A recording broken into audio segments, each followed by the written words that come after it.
Hello everyone, welcome back to my channel. Please subscribe my channel. The co-hosts of the high-stakes political panel show, The Apex, were figures who commanded strong opinions, either passionate devotion or fierce critique. The core panel, comprised of Alara, Jonah, Zara, Marcus, and Serena, rarely appeared together for the full 5-day week. The show's production schedule was carefully calibrated to allow for diverse voices and rotating personal commitments. For instance, Jonah often anchored the beginning of the week, while Alara frequently took a long weekend. But this week, viewers noted the conspicuous absence of one key voice, and the online reaction was less about missing her and more about celebrating the perceived shift in the show's energy. The missing perspective. 5 of the regular hosts were present on a Tuesday for a particularly intense segment featuring Senator Gideon Thorne, a divisive figure known for his uncompromising stance on infrastructure and economic policy.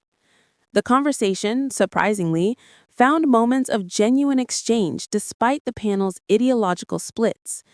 Thorne even offered an unexpected concession regarding the difficulty of coalition building, a moment that momentarily unified the hosts in political frustration.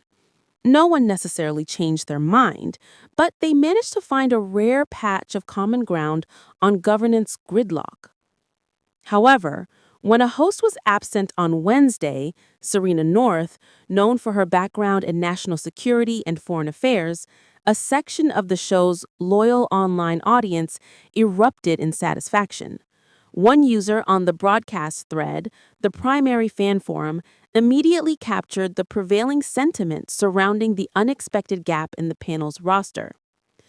Honestly, loved that today had a much more fluid, back-and-forth rhythm among the hosts. It felt like an actual debate as opposed to the usual sequence of pre-written monologues and those dead-air moments when the hosts clearly don't engage with each other's points. The comment read. The observation continued, homing in on the hosts who were present. And wow, Jonah seemed much more relaxed and conversational without Serena there. He actually responded directly to Zara's arguments and even playfully pushed back against Marcus. Plus, he cracked a few jokes. The chemistry was miles better. The notion of friction between Serena North and Jonah, in particular, had long been the subject of fan gossip. Their contrasting styles, Serena's measured, often academic delivery versus Jonah's more impassioned, policy-focused approach, often created visible tension that seemed to slow the show's natural pace. Serena's shift and public perception. Serena's absence led to immediate speculation. Just the month prior, she had made a joyous live announcement.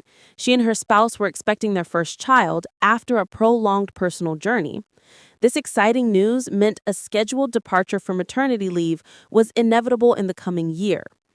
The network hadn't yet hinted at a potential replacement for Serena's chair, especially since she represented the most established and conservative voice on the panel.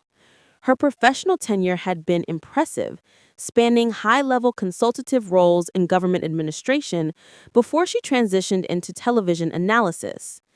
Some of the speculation surrounding her Wednesday absence was entirely mundane. One thread member noted she was seen live on the Global Focus cable news channel until late last night covering the election results. Another concurred, yeah, she probably just took the day off since she was pulling an all-nighter for the election coverage wrap-up.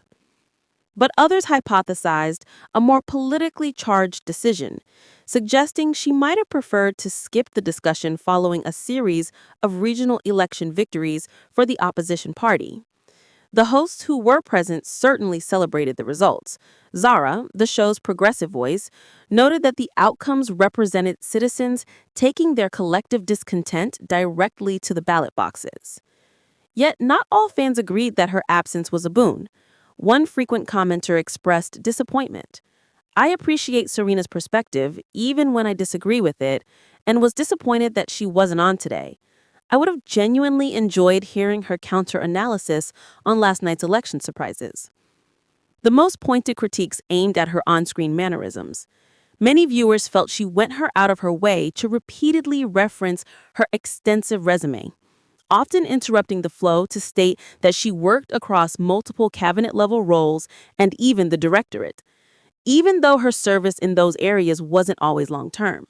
She was often labeled as overly focused on establishing her credibility to the detriment of genuine conversation. This tendency led to the frequent complaint that she monopolized the discussion, preventing others from fully articulating their thoughts. Ultimately, the brief hiatus confirmed for many that while Serena was undoubtedly smart and well credentialed, her presence inadvertently stiffened the show's rhythm. The unexpected lightness and conversational flow in her absence highlighted the difficult truth of ensemble broadcasting. Sometimes the most intelligent person isn't the one who best facilitates an engaging, organic dialogue.